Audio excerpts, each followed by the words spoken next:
Maka di sini ada dua doa, yang mana dua doa ini yang cukup salaf, yang bisa dikatakan cukup populer lah kalau kurang paham.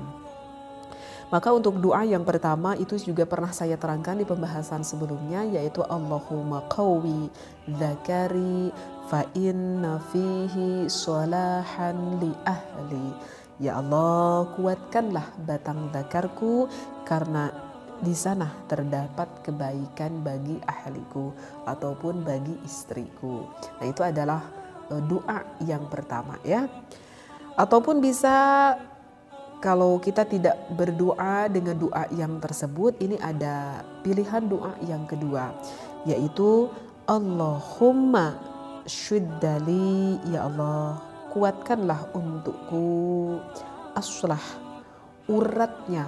Jadi urat apa ya? Urat itu urat batang milik suamiku, milik suaminya. Warfa'ili sadrahu, dan angkatkanlah untukku bagian depan batang penis milik suaminya.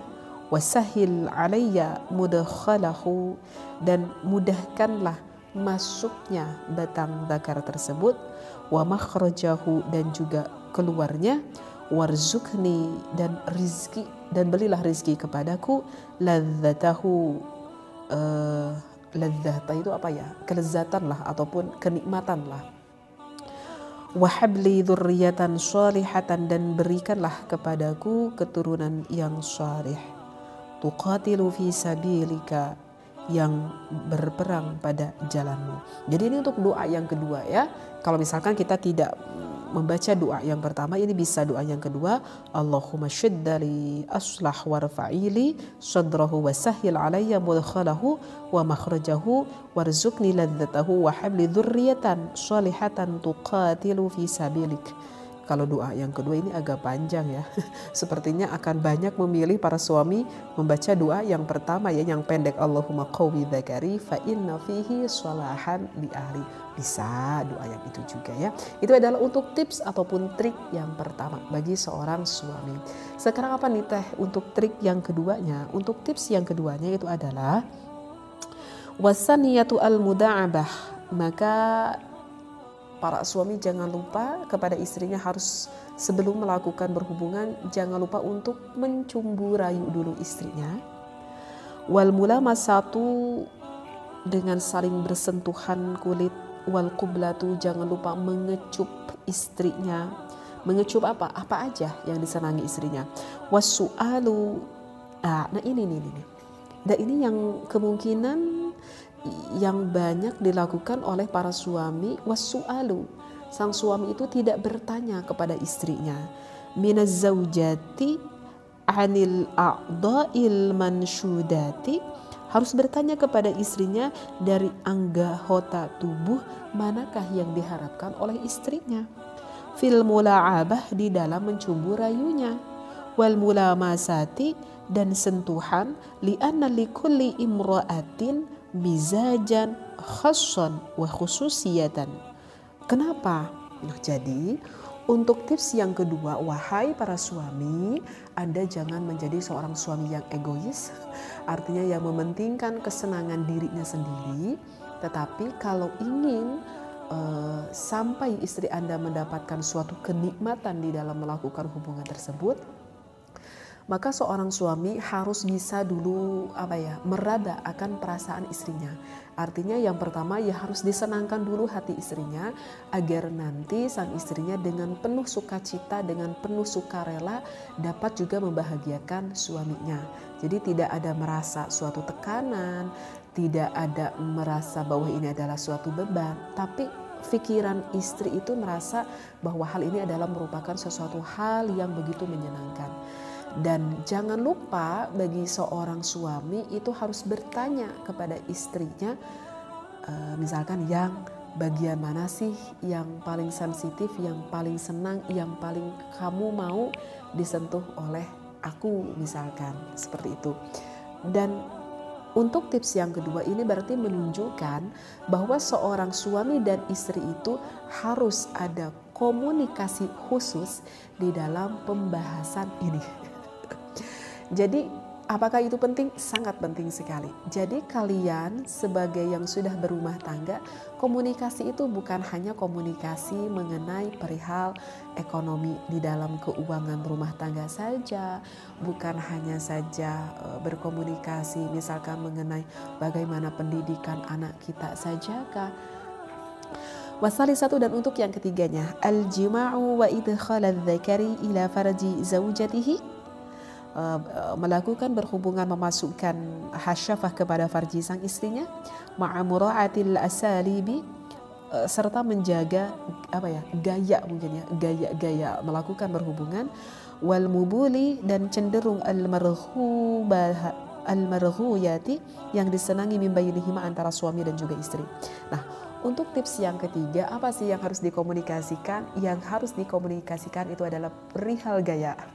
Penting di dalam berumah tangga. Mungkin ketika kita awal berumah tangga ya, kata suaminya kepada istrinya, mungkin karena kita belum berpengalaman sehingga gayanya ya begitu saja. Ketika sekarang kita sudah berumah tangga, sudah punya anak 2, punya anak 3, mungkin kita udah semakin berpengalaman mungkin ya. Dan aduh aku jenuh juga nih, misalkan kata istrinya, ya mas dengan gaya itu saja, ataupun di ruangan ini saja. Maka boleh berimajinasi, maka boleh sang suami dan istrinya berkomunikasi yang baik, mencari gaya-gaya yang baru. Kecuali memang gaya yang diharamkan oleh Allah, yang penting masuklah kepada lubang yang benar, tidak boleh memasuki lubang yang belakang ataupun memasuki kepada lubang istrinya ketika sedang haid. Hanya itu aja sih yang diharamkan. Selain dari itu dihalalkan. Jadi kalian itu mau gaya apa saja itu sebetulnya dihalalkan oleh Allah Subhanahu wa taala. Dan itu adalah trik ataupun tips yang ketiga yang disampaikan oleh ulama.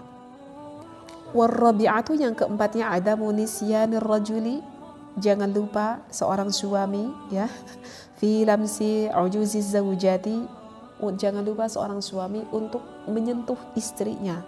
Bagian apa sih yang harus disentuh oleh suami kepada istrinya?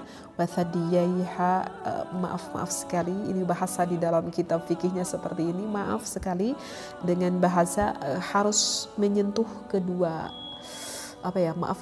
puting yang dimiliki di bagian dada sang istrinya. Min khilalil jima'i, di sela-sela ketika melakukan berhubungan biologis tersebut. Bisyaklit tabaduli, dengan model bergantian. Idza ra'aita ya ayyuhar rajuli hadhihi kullaha, jika engkau menjaga seorang suami pada semua ini. Satajidu zaujatika fi syahwatil mulatihiyati, maka kau akan menemui istrimu yang begitu bergelora. Wal faydanil khafifi fil farji, dan akan menemui istrimu itu yang begitu dahsyat sekali sampai mengeluarkan air nutfahnya di farjinya sang istri. Ini masih ada juga ini pembahasan Ibnu Abdul Wahid. Jadi intinya begini nih. Untuk yang keempat, jangan lupa bagi seorang suami ketika melakukan hubungan biologis tersebut, jangan sampai sang suami melupakan pada bagian dadanya dan juga pada bagian bokong yang dimiliki oleh istrinya. Karena apa? Karena memang maaf banget bahasa di dalam referensi kita, karena di bagian puting yang dimiliki oleh istri tersebut itu sangat besar sekali rangsangannya di sana, karena memang banyak sekali syaraf-syaraf yang tersimpan di sana. Maka itu jika para suami lebih spesifik ketika melakukan berhubungan, ketika gelora sang istrinya sudah meningkat syahwatnya, dimainkan di bagian dada istrinya tersebut, itu akan lebih memudahkan sekali semakin memuncaknya gairah istrinya. Karena memang di sana Allah menciptakan bagian-bagian syaraf yang cukup besar di sana yang terkumpul di bagian, apalagi pada puting ataupun dada, puting dada bagian istrinya, seperti itu ya. Jadi ini adalah ada 4 trik ataupun ada 4 tips yang saya bacakan di dalam Asrarul Jima bagi seorang suami yang ingin sekali menyenangkan istrinya, sehingga ketika sudah melakukan berhubungan dengan sang suaminya, sang istrinya tidak akan mengalami kekecewaan dikarenakan kecewa karena apa ya, misal dikarenakan sang istrinya itu tidak sampai inzal, istrinya itu tidak sampai keluar menuju kepada puncak kenikmatan tersebut. Oleh itu Ini adalah ilmu yang khusus sebetulnya bagi seorang suami yang diperuntukkan bagi yang ingin menyenangkan istrinya. Jika wahai para suami mendengarkan ilmu ini, jika Anda diniati untuk diniati beribadah, sekali lagi saya tekankan, untuk diniati beribadah, ingin menyenangkan istri Anda, maka ketika Anda mendengarkan ilmu ini akan berubah menjadi suatu ibadah. Semoga tips ini dapat membantu bagi pasangan suami istri semuanya. Wallahu a'lam. Wassalamualaikum warahmatullahi wabarakatuh.